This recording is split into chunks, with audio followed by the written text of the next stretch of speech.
Bonjour, je vais vous présenter les exercices 3 et 4.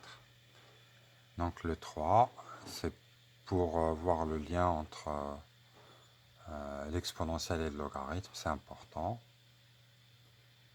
Et le 4, c'est résolution d'équations. Donc comme vous le voyez, propriété fondamentale, ln de exponentielle x, c'est x. Et exponentielle de ln de x, c'est x. La différence, elle est sur la variable x, son domaine de définition. Donc, qu'est-ce que ln de exponentielle 1,2? Eh bien, c'est 1,2. Qu'est-ce que 3 ln de exponentielle 3? Pardon.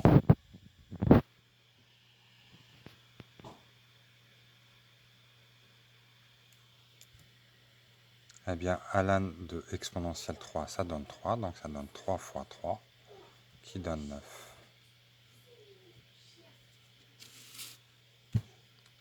Ln de exponentielle moins 1, c'est moins 1. Le logarithme peut être négatif, mais l'argument, ça non. Ln de 2 exponentielle moins 3, là on ne peut pas appliquer directement. Il y a le 2 qui gêne, il faut se débarrasser du 2.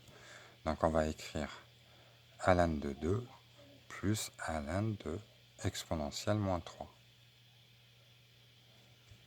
Ln de exponentielle moins 3, ça vaut moins 3. Et ln de 2, ça reste comme ça.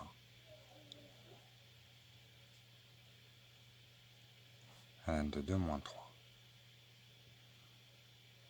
La dernière, ln de exponentielle 2x par exponentielle 1 moins x. Ça, là on ne peut pas appliquer directement car il y a deux exponentielles. Il faut que ce soit vraiment sous la forme de ln de exponentielle, tout ce qu'on veut. Mais il ne doit pas y avoir autre chose que le e. Comme ici, il y avait le 2.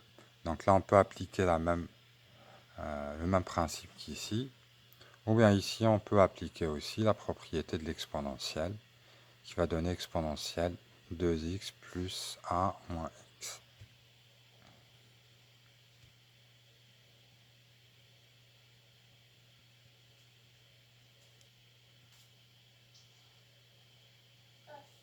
Deux x moins x, x plus 1, et donc ça donne x plus 1. Donc pas de difficulté sur cet exercice.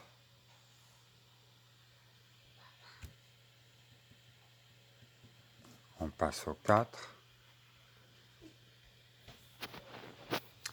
On passe à l'exercice 4. Donc là, on compare deux logarithmes, ln de a égale ln de b. Là. Et donc automatiquement, a égale b. D'accord? Donc en comparant deux logarithmes, c'est comme si on simplifiait les logs, mais en fait, on est en train de mettre la fonction exponentielle là et la fonction exponentielle ici qui vont faire disparaître les deux logarithmes. Et donc on va se ramener vers une résolution d'équation classique. Donc si on a ln de 3x plus 6 égale à ln de x moins 5,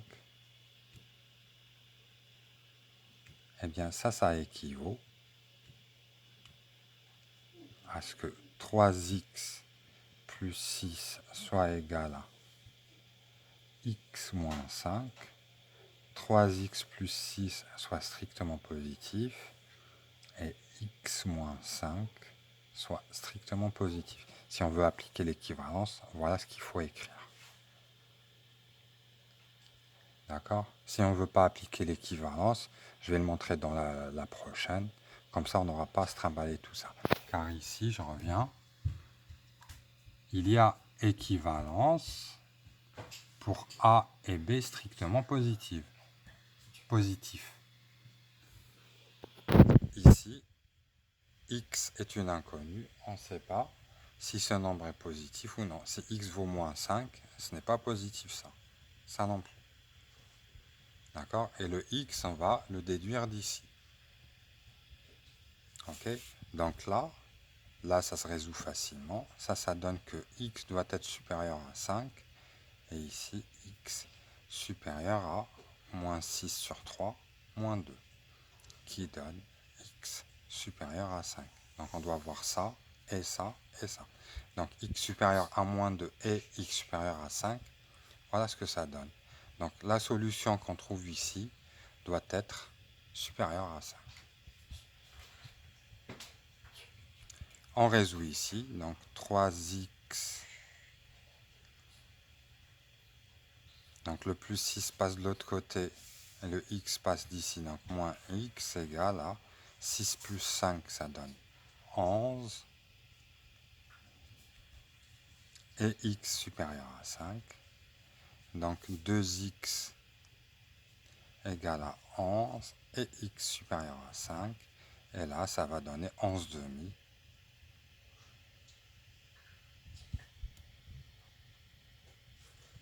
et x supérieur à 5. Est-ce que 11 demi est strictement supérieur à 5? Oui. Si on avait trouvé 9 demi, eh bien cela signifierait que ça c'est impossible, donc cette équation n'admet pas de solution. Donc ici on trouve une seule solution,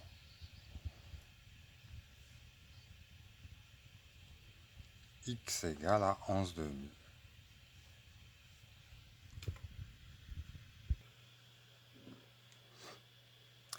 On passe à la deuxième équation. Donc ln de 2x moins 8 égale à ln de 3 moins x. On pourrait ne pas écrire l'équivalence, et dans ce cas on écrit juste l'implication. Donc si vous avez ça, nécessairement, 2x moins 8 égale à 3 moins x. D'accord? Mais une solution de ça n'est pas forcément une solution de ça. Ok? Car pour que ça soit une solution, le x qu'on trouve ici doit en plus satisfaire 3 moins x positif et 2x moins 8 positif. Si on met une équivalence, si on avait mis l'équivalence, on aurait écrit 2x moins 8 égale à 3 moins x et 2x moins 8 supérieur à 0 et 3 moins x supérieur à 0. D'accord? Donc ça, c'est ce qu'il y a de mieux à faire. Mais là, je vous montre les différentes possibilités, en particulier le sens, la différence de nuance entre l'implication et l'équivalence. Équivalence, ça veut dire que si on a ça, on a ça. Inversement, si on a ça, on a ça. Implication, non. Implication, c'est si on a ça, on a ça. Et on peut avoir ça sans avoir ça. Ok? Donc si on continue avec l'implication, on résout. On fait passer le x ici, ça donne 3x. Le moins 8 passe de l'autre côté, ça donne 11. Et donc, x égale 11 tiers. Mais là, on ne peut pas déduire que ça c'est une solution. Il faut vérifier que 11 tiers à la place de x donne un nombre positif, ainsi qu'ici. 2 fois 11 tiers moins 8 donne 22 sur 3 moins 8, qui donne 22 sur 3 moins 24 sur 3, qui donne moins 2 tiers, qui est négatif. Donc, la fonction qui est là n'est pas définie en 11 tiers. Donc 11 tiers n'est pas une solution.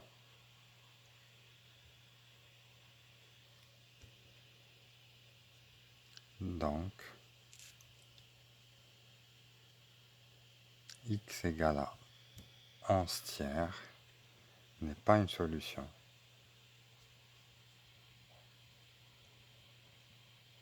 Et vu que c'est la seule possibilité, eh bien on déduit que l'équation n'admet pas de solution. Donc l'équation n'admet pas de solution.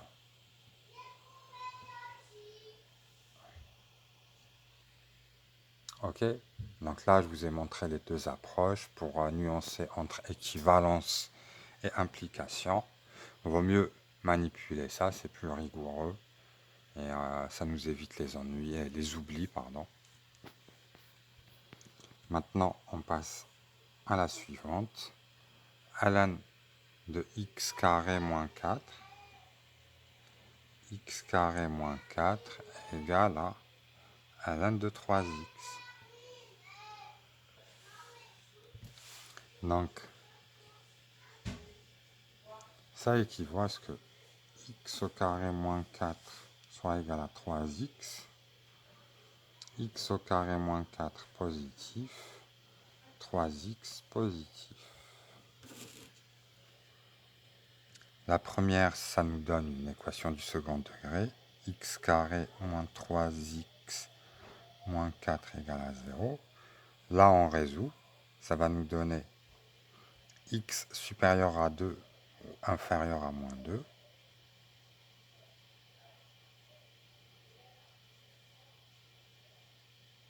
Et la dernière nous donne x strictement supérieur à 0. Et donc, on doit résoudre x au carré moins 3x moins 4 égale à 0. Et ici, on a ça ou bien ça et ça. Donc, c'est ça et ça. Intersection x inférieur à moins 2 et x supérieur à 0. Impossible, c'est vite. Ou bien x supérieur à 2 et x supérieur à 0, ce qui donne x supérieur à 2. Donc, les seules solutions qui seront acceptées seront celles qui sont supérieures à 2. On résout ici avec le discriminant. Delta égale 9 moins 4 fois 4 moins 16, donc avec plus, donc moins 4 fois 1 fois moins 4. Donc 9 plus 16 qui donne 25. Et donc x1 qui vaut 3 moins 5 sur 2, qui donne moins 2 sur 2 moins 1, ou bien x2 qui vaut 3 plus 5 sur 2, qui vaut 8 sur 2, 4. Quelles sont les solutions supérieures à 2? Il y a juste 4, donc une seule solution.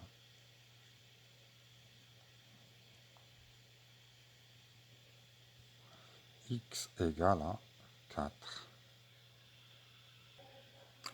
On finit avec la dernière équation, 10x carré plus 2 égale à ln de x. Donc voilà l'égalité, 10x carré plus 2 supérieur à 0, x supérieur à 0, ça c'est toujours vrai, quel que soit x. Donc on doit chercher une solution positive.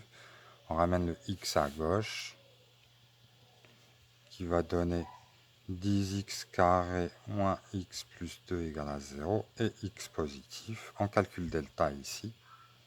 Delta qui vaut 1 moins 4 fois 10 fois 2. Donc 40, 80, 1 moins 80 moins 79, négatif. Donc cette équation n'a pas de solution. Donc celle-là aussi n'en a pas. Donc pas de solution.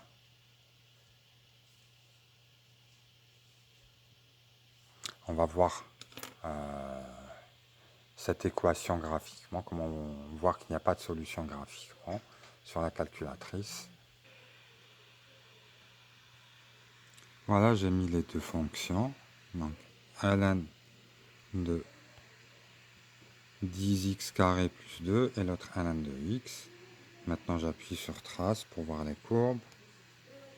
Voilà les courbes. Donc là vous avez ln de x, là vous avez ln de 10x carré plus x. Il n'y a pas de point d'intersection. Donc c'est cohérent par rapport au résultat algébrique qu'on a trouvé. Même si vous changez de repère, vous prenez un plus grand, eh bien, ce sera la même chose.